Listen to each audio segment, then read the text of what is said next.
2-3 दिन से हवाई जहाज सियाह उकाबों की प्रकार पर फैलाए चुपचाप फिजा में मंडरा रहे थे, जैसे वो किसी शिकार की तलाश में हो। सुर्ख आंधियां वक्त बेवक्त किसी आने वाले खूनी हादसे का संदेश ला रही थी। सुनसान बाजारों में सशस्त्र पुलिस की गश्त एक विचित्र भयावह समा पेश कर रही थी। वो बाजार जो आज से कुछ समय पहले लोगों के हुजूम से भरे हुआ करते थे, अब किसी नामालूम डर छाया हुआ था और डरावना खौफ राज कर रहा था। खालिद घर की खामोश तथा स्तब्ध फिजा में सहमा हुआ अपने वालिद के पास बैठा बातें कर रहा था। अब्बा, आप मुझे स्कूल क्यों नहीं जाने देते? मास्टर साहब ने तो हमें कुछ बताया ही नहीं। वो तो कल कह रहे थे कि जो लड़का आज स्कूल का काम समाप्त कर अपनी कॉपी नहीं दिखाएगा, उसे कठोर सजा दी जाएगी। वो बताना भूल गए होंगे। तुम्हारे दफ्तर की तो छुट्टी होगी ना? चलो अच्छा हुआ, आज मैं आपसे कोई अच्छी सी कहानी सुनूंगा। ये बातचीत हो रही थी कि 3-4 जहाज चीखते हुए उनके सिर पर से गुजर गए। खालिद उनको देखकर काफी भयभीत हो गया। वो 3-4 दिन इन जहाजी उड़ानों को गौर से देख रहा था, मगर किसी नतीजे पर नहीं पहुंच सका। वो आश्चर्यचकित था कि ये जहाज सारा दिन धूप में क्यों चक्कर लगाते रहते हैं। वो उनकी प्रतिदिन की गतिविधि से सख्त तंग आकर कहने लगा, अब्बा, मुझे इन जहाजों से सख्त खौफ महसूस हो रहा है। आप इनके चलाने वालों से पहले कह दें कि वो हमारे घर की तरफ ना गुजरा करें। खौफ? कहीं मूर्ख तो नहीं हो गए हो खालिद? अब्बा, ये जहाज खौफनाक है। आपको नहीं मालूम ये किसी ना किसी रोज हमारे घर पर गोला फेंक देंगे। कल सुबह मामा अम्मी जान से कह रही थी कि इन जहाज वालों के पास बहुत से गोले हैं। अब्बा, यदि उन्होंने इस किस्म की कोई शरारत की तो याद रखो, मेरे पास एक बंदूक है, वही जो आपने मुझे पिछली ईद पर ला कर दी थी। खालिद के अब्बा ने अपने लड़के की गैर मामूली हिम्मत पर हंसते हुए कहा, मामा तो मूर्ख है, मैं उससे कह दूंगा कि वो घर में ऐसी बातें क्यों करती है। भरोसा रखो खालिद, वो ऐसा नहीं करेंगे। अपने वालिद से रुखसत होकर खालिद अपने कमरे की ओर चला गया तथा हवाई बंदूक निकालकर निशाना लगाने का अभ्यास करने लगा, ताकि उस दिन जब हवाई जहाज गोले फेंकें तो उसका निशाना चूक ना जाए, वो पूरी तरह बदला ले सके। काश प्रतिरोध का यही नन्हा जज्बा हर शख्स में उत्पन्न हो जाए। इसी अरसे में जब एक नन्हा बच्चा अपना बदला लेने की चिंता में डूबा हुआ तरह तरह के मंसूबे बना रहा था, घर के दूसरे हिस्से में खालिद का अब्बा बीवी के पास बैठा हुआ मामा को हिदायत कर रहा था कि वो आगे से घर में इस प्रकार की कोई बात ना करे जिससे खालिद को दहशत हो।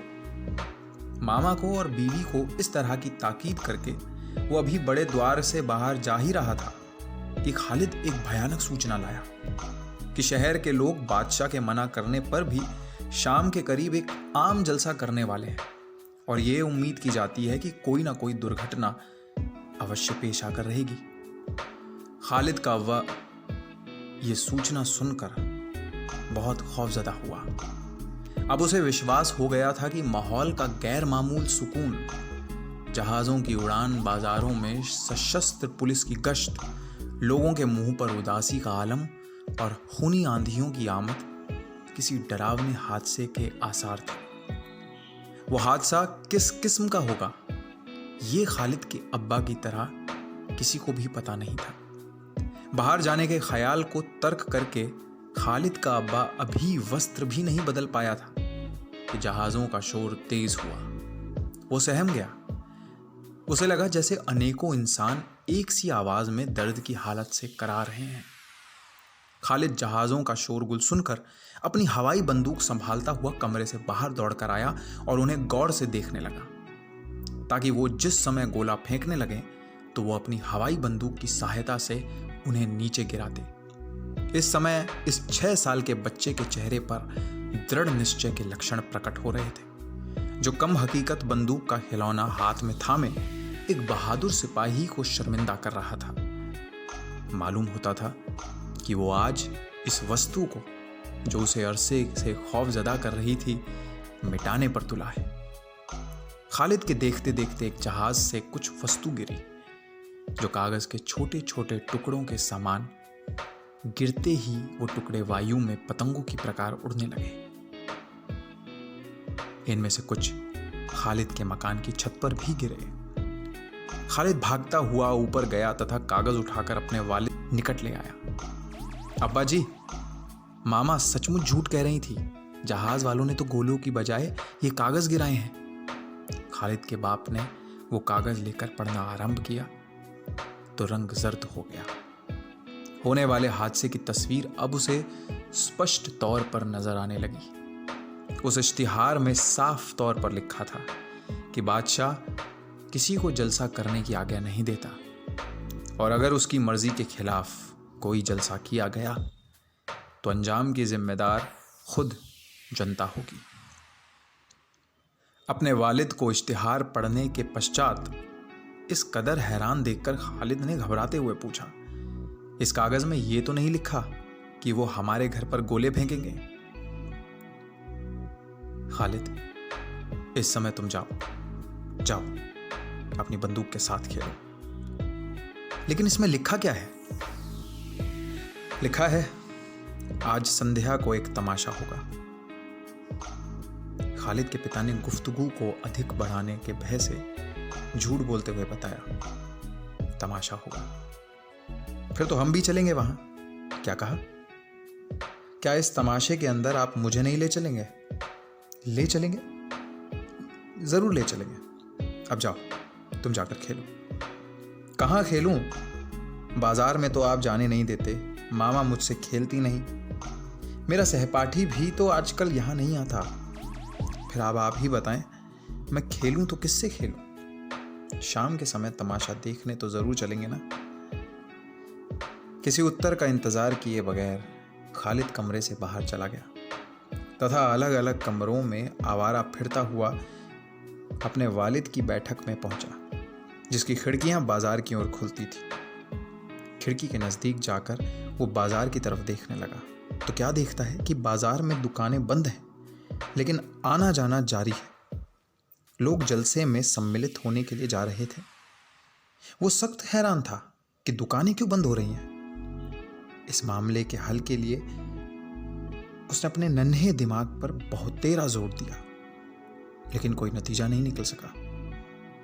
बहुत सोच विचार के पश्चात उसने सोचा कि लोगों ने वो तमाशा देखने की खातिर जिसके इश्तिहार जहाज बांट रहे थे, दुकानें भी बंद कर रखी हैं। अब उसने विचार किया कि वो कोई निहायत ही दिलचस्प तमाशा होगा जिसके लिए पूरा बाजार बंद है। इस ख्याल ने खालिद को सख्त व्याकुल कर दिया और वो उस समय का बेकरारी से इंतजार करने लगा जब अब्बा उसे तमाशा दिखलाने ले जाएंगे। समय गुजरता गया। वो खूनी घड़ी नजदीक आती गई। तीसरे पहर का समय था। खालिद, उसका बाप और माँ आंगन में खामोश बैठे एक दूसरे की ओर खामोश निगाहों से ताक रहे थे। हवा सिसकियां भरती हुई बह रही थी। तड़तड़ की आवाज सुनते ही खालिद के पिता के चेहरे का रंग कागज की तरह सफेद हो गया। जबान से कठिनाई से इतना ही कह सका, गोली।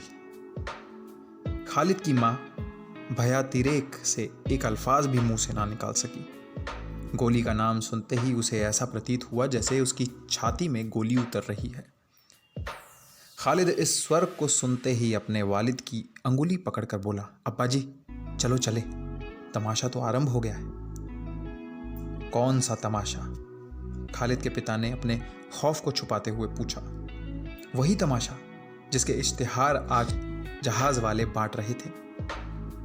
खेल आरंभ हो गया है, तभी तो इतने पटाखों की आवाज सुनाई दे रही है।